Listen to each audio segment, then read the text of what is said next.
বাচ্চাদের মজাদার এক স্যুপ। চলুন দেখে নিই।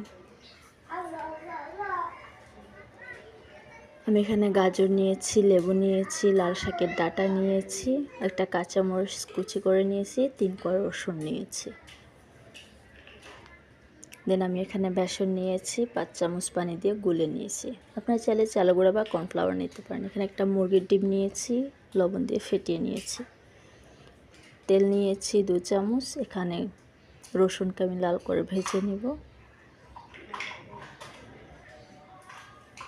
দেন আমি গাজর কুচিটা দিব।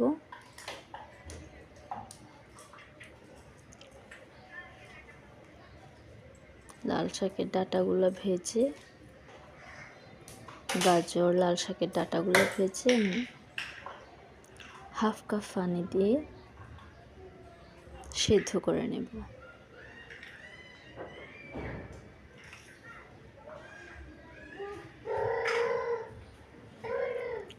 দেন এগুলো সিদ্ধ হয়ে আসলে আমি এটা ঢাল ঘুটনি দিয়ে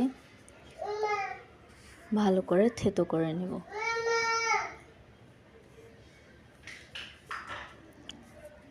ভালো করে থেতো করে নেওয়ার পর আমি এটাকে 2 কাপ পানি দিয়ে ভালো করে ফুটিয়ে নেব।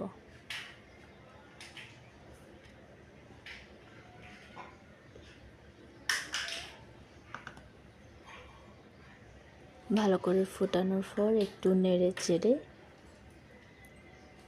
আমি এটাতে বেসন গোলাটা দিয়ে দেব আস্তে আস্তে করে। যেভাবে আমি ভিডিওতে দেখাচ্ছি সেই প্রসেসে আপনারা বেসন গোলাটা দিয়ে দেবেন।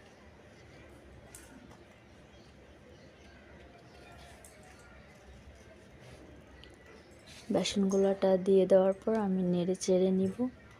কিছুক্ষণ নেড়ে চেড়ে ঢাকনা দিয়ে ঢেকে ভালো করে আবার ফুটিয়ে নেব।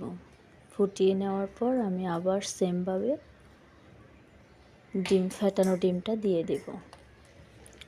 ফেটানো ডিমটা দিয়ে আমি মরিচ কুচিটা দিয়ে হালকা নেড়ে চেড়ে নামিয়ে ফেলবো। আপনারা চাইলে এখানে ধনেপাতাও দিতে পারেন। Thanks for watching.